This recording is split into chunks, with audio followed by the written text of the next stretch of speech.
Sementara itu bagaimana upaya yang perlu dilakukan agar kejadian serupa tidak terjadi kembali? Kami akan jumpai pengamat pendidikan Islam Universitas Islam Negeri Wali Songo Semarang, Sehan Muhid.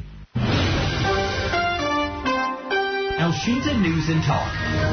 Kami ajak Anda juga pendengar untuk bergabung bersama kami siang hari ini. Anda dapat mengakses line telepon di 0215869000, juga di pesan singkat dan WhatsApp di 081118065543. Pak Sehan menyoroti kasus kejadian penganiayaan hingga meninggal dunia nih, di Pondok Pesantren Gontor Darussalam di Ponorogo. Bagaimana sebetulnya kita bisa menjaga agar institusi pendidikan itu terbebas dari tindakan-tindakan seperti ini, Pak Sehan?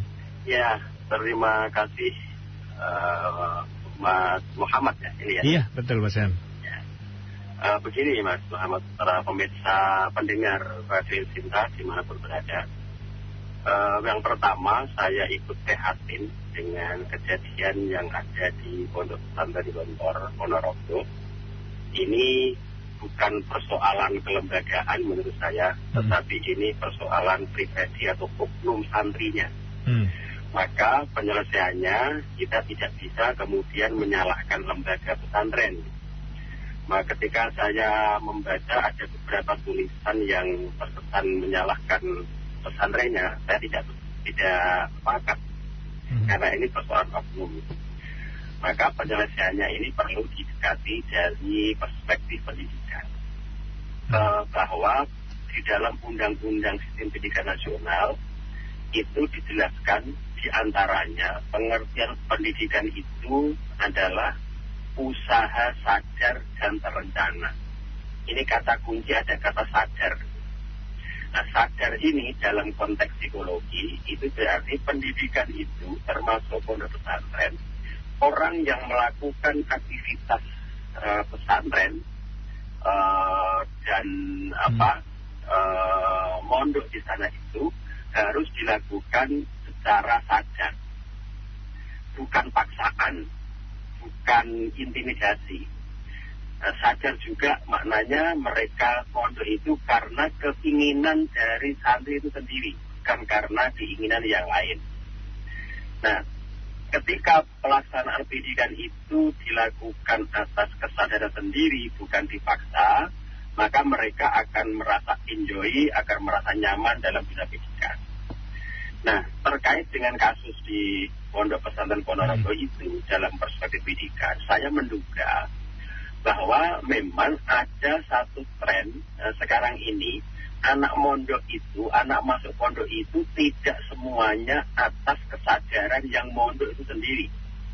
Bisa jadi mereka mondok itu karena yang keingin itu orang tuanya.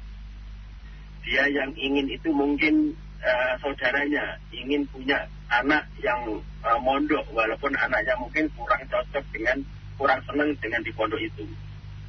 Maka dari situ ketika ada anak yang dipaksa untuk masuk pondok, itu akhirnya dia ada konflik psikologi gitu. Ketika konflik psikologi ini nggak teratasi karena orang tua tidak ngerti, pondok juga tidak mendeteksi, karena anak takut kalau ngomong nggak suka, takut sama orang tuanya, takut dengan keluarganya misalkan, mereka kemudian menjalani itu. Nah, pendidikan yang dilakukan dengan proses yang tidak nyaman secara psikologi itu akan mudah rentan konflik itu. Dan konflik itu akan dilampiaskan dengan beberapa kemungkinan peristiwa kejadian yang ada di pondok pesantren itu. Nah, ini dugaan dari perspektif pendidikan yang saya pahami. Baik Pak Sehan. Kita ke pendengar dulu Pak Sehan ya. Ada Pak Hakim di Tangerang. Selamat siang Pak Hakim. Halo Pak Hakim, selamat siang. Iya, Assalamualaikum dengan Bapak narasumber ya. Iya betul, silakan Pak Hakim. Saya menyimak pernyataan dari Bapak narasumber itu sepenuhnya bukan tanggung jawab lembaga pendidikan. Saya tidak sepakat Pak. Orang tua menitipkan siswanya di pondok pesantren yang sistem pendidikannya tertutup dari keluarga dan lingkungan. Tentunya ini menjadi tanggung jawab institusi pendidikan Pak. Bukan tanggung jawab orang tua atau yang bersangkutan ya. Artinya kontrolnya sejauh mana gitu loh. Kita sangat prihatin sekali kejadian-kejadian seperti ini. Kekerasan fisik, kekerasan seksual. terjadinya di pondok pesantren. Yang orang Muslim, orang Islam menyikapi pondok pesantren itu lembaga untuk mencetak orang-orang yang berakhlak karimah, Pak. Apalagi pondok pesantren gontor, semua orang tahu, Pak. Pejabat-pejabat itu terlahir dari situ. Jadi kalau tadi Bapak narasumber menyikapi ini bukan tanggung jawab lembaga pendidikan, itu salah, Pak. Siapa yang bertanggung jawab dalam hal ini? Orang jauh-jauh dari Palembang menuntut ilmu di Gontor yang katanya Gontor itu mencetak para intelektual ya. Itu mungkin begitu aja, Pak. Terima kasih. Baik, memang mengingat Gontor ini semua sudah jadi orang Gontor, Pak. Menteri, kepala, hakim agung, hakim konstitusi, semua sudah posisi menteri. Tinggal presiden saja yang belum.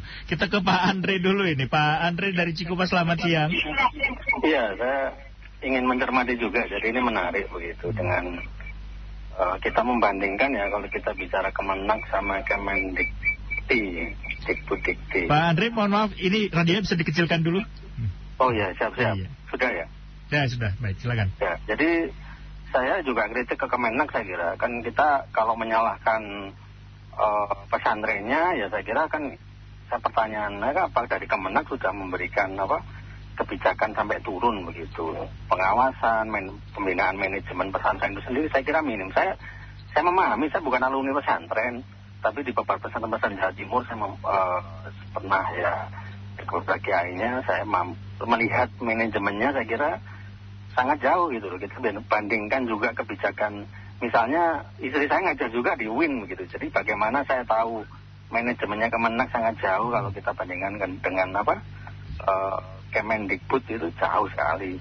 Jadi kalau kita mau berbicara itu ya regulasi dan manajemen itu diperbaiki dulu begitu. Kan sangat banyak kan kita pendidikan pesantren saya kira bagus begitu. Tetapi kalau kita mau lihat secara detail ke dalam, saya kira Kemenak juga ya masih jauh lah dari ini. Bagaimana membina, mengawasi itu. Jadi kalau sekedar menyalahkan pesantren juga nggak bisa. Karena kan kita bicara regulasi begitu. Jadi Indonesia ini ya kalau kita mau ini breakdown tentang pendidikan ya RUU Sidiknas sekarang masih ribut begitu, jadi masih jauh begitu loh. Cukup jadi kalau kita mau, iya cukup kompleks begitu. Saya kira kalau sekarang saya jadi menteri ya, kalau pesantren-pesantren tidak menerapkan SOP-nya begini, saya kira dari Kemenak belum tuh begitu. Kan harusnya ketika seperti kemarin pesantren yang di Jombang itu yang Asidikiyah itu sampai ada tanda kutip ya pemerkosaan dan lain-lain itu kan juga harusnya cabut dulu selama berapa semester begitu. Itu kan ini terus atau dipindahkan harus ketat begitu waktu awal karena memang regulasi ke dalamnya bagaimana contoh lah kalau kita di pesantren kemudian guru-gurunya itu kesetaraan bagaimana ada ukurannya saya kira belum Kemenak melakukan itu gitu. Kemudian bicara bagaimana manajemen untuk guru, stafnya di ini, manajemen administrasinya saya kira belum jauh kok. Saya paham itu. Saya mantan anggota DPRD di Kota Malang, jadi sangat paham begitu kebijakan pendidikan. Gitu. Jadi saya kira El Sinta di sini perlu mendorong itu begitu. Jadi tidak bisa disalahkan juga karena di Kemendikbud aja kita contoh ini bicara SD SMP sekarang di tingkat kota, SMA-nya SMK di tingkat mana itu provinsi. Carut marut masalah ini ya skala gurunya dan kan masih banyak PR begitu. Saya kira kita mendorong banyak pihak kalau itu memang kasus hukum ya kita dorong, tapi kebijakan utama di kementerian di ini sendiri ya. Tapi catatan penting ya tentang kebijakan pendidikan Kemendikbud sama Kemenak sangat jauh gitu. Ya, itu perlu sekali Kemenak itu reformasi berat lah kalau saya loh ya begitu. Karena kita bicara jangan sampai ya kasus seperti ini mendowngrade atau bisa menjadikan tanda kutip jelek ke pesantren. Saya kira tetap paling bagus kalau saya punya anak tetap ke pesantren kok. Tapi memang sekarang kita harus ada regulasi yang lebih ketat lagi, terukur begitu. Itu PR berat begitu saya kira. Baik, terima kasih banyak Pak Andre. Kita lanjut dulu Pak Sehan ya sebelum ditanggapi ada Pak Teguh dari Cengkareng, Jakarta Barat. Selamat siang Pak Teguh. Assalamualaikum Pak Muhammad. Waalaikumsalam. Gimana kabarnya nih Pak Teguh? Silakan Pak Teguh. Oke, saya nggak setuju sama para sumur itu. Kenapa? Kenapa kok nyalakan orang tua si korban itu? Itu bapak nggak tepat itu Pak. Para sumur itu nggak tepat. Jangan orang salah dibenarkan Pak ya. Baik. Jangan orang benar salahkan. Bapak nggak tepat itu. Kenapa dibilang tanggung jawab orang tua? Ya tanggung jawab pendidikan lah. Itu Gontor itu pesantren terkenal Pak. Jangan sekali-sekali bapak bilang menyalahkan orang tua itu. Kali orang Palembang nggak setuju Pak. Ya. Saya orang Palembang, terima kasih. Baik, terima kasih Pak Teguh. Ini ada dua orang yang akhirnya tidak bersepakat ini dengan Pak Sehat. Mungkin bisa ditanggapi Pak. Memang sebetulnya bagaimana institusi pendidikan mengawasi hal ini Pak, agar murid-muridnya lebih terawasi Pak? Ya, terima kasih Mas Muhammad. Ini tadi Pak siapa yang pertama dan yang ketiga itu saya lupa namanya. Yang pertama tadi ada Pak Hakim, yang ketiga ada Pak Teguh Pak. Pak Hakim sama Pak Teguh. Itu nampaknya mungkin salah paham dengan apa yang saya sampaikan. Saya dari awal tidak menyalahkan siapa-siapa. Dan itu memang tidak perlu kita menyalahkan siapa-siapa dalam konteks ini gitu. Nah tadi yang saya sampaikan bahwa analisis saya berangkat dari pengertian pendidikan yang termasuk dilaksanakan di pesantren. Pendidikan itu yang pertama harus dilakukan secara sadar. Siapapun di pesantren maupun di lembaga formal yang lain gitu. Nah sadar itu artinya kondisi psikologis yang tanpa paksaan oleh siapapun. Nah saya menduga dengan trennya pendidikan sekarang ini bisa jadi anak masuk ke sekolah tertentu termasuk ke pesantren itu tidak semuanya siswa itu dilakukan secara sadar. Dalam arti memang sesuai dengan selera dia. Bisa jadi itu karena orang tuanya yang kepingin, kemudian anaknya nggak berani bantah, akhirnya ikut. Gitu. Nah, ketika anak pendidikan di pesantren ataupun di yang lain, ketika dilakukan dengan kondisi psikologi yang seperti itu ada semacam konflik psikologi. Nah, ketika anak dalam kondisi seperti itu memang bukan tidak mungkin akan terjadi kerawanan konflik yang dilampiaskan dalam bentuk-bentuk sesuatu yang tidak baik atau yang menyimpang.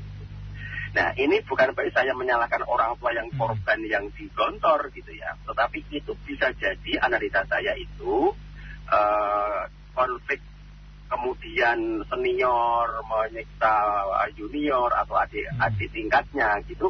Itu bisa jadi bukan karena jeleknya moral anak itu, tetapi karena ada konflik psikologi yang mungkin barangkali ketika dia masuk itu memang bukan atas dasar pilihan sendiri gitu. Ini dalam konteks psikologi siswanya gitu Pak. Nah, yang kedua dari aspek manajemen memang juga diikuti dengan kepemimpinan di pondok pesantren, dengan pembinaan yang lebih tepat. Kontrol memang perlu dilakukan, tetapi itu kan simultan. Pendidikan itu kan kompleks, sistemik gitu kan. Keberhasilannya itu ditentukan dari inputnya santri kalau pondok itu, kemudian pendidiknya, pengasuh, kemudian manajemen, sarana dan lingkungan gitu.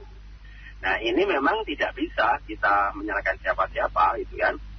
Tetapi pelajaran penting dari Gontor itu bahwa dari aspek orang tua itu kita mencoba dari sekarang itu pendidikan itu diserahkanlah sesuai dengan keinginan, bakat, minat anaknya. Orang tua jangan terlalu intervensi dengan bakat, keinginan anaknya itu. Kalau memang anaknya mungkin ya ini ada yang kurang cocok dengan pesantren, sementara bapaknya kepingin sangat sekali anak di pesantren, jangan kemudian memaksa orang tuanya masuk pesantren. Dan sebaliknya, ketika anaknya senang banget ke pesantren, orang tuanya kurang senang, ya jangan kemudian mempengaruhi supaya dia masuk pesantren. Lakukanlah pendidikan secara sadar, secara psikologi yang nyaman tanpa ada paksaan. Kalau semuanya begitu, semua siswa di sekolah, semua santri di pesantren, nyaman semua psikologinya, secara psikologis itu tidak akan mudah konflik di antara temannya sendiri. Karena nyaman psikologinya itu. Nah, kemudian yang secara pelaksanaan teknisnya itu memang itu wajib diselesaikan secara hukum dan itu menjadi perhatian penting buat kita semua. Kalau kemudian ada dianggap yang kurang transparan dari pesantren itu dalam penanganan, misalkan mungkin ada tuduhan dari masyarakat dianggap pesantrennya kurang transparan misalkan, Mas. Ini pesantren wajib menunjukkan penanganan sikap yang transparan kepada publik. Karena ini persoalan publik, tidak persoalan privat pembunuhan itu. Gitu. Dan ini memang kalau persoalan kemudian ini prihatin dan menyedihkan, ya pesantren seperti itu. Gitu ya. Ini dari aspek itu. Belum lagi ketika itu dari aspek kurikulumnya, dari aspek tren teknologi, banyak sekali persoalannya itu. Sehingga kita tidak bisa menyalahkan siapa-siapa, tapi ini penyelesaiannya harus komprehensif.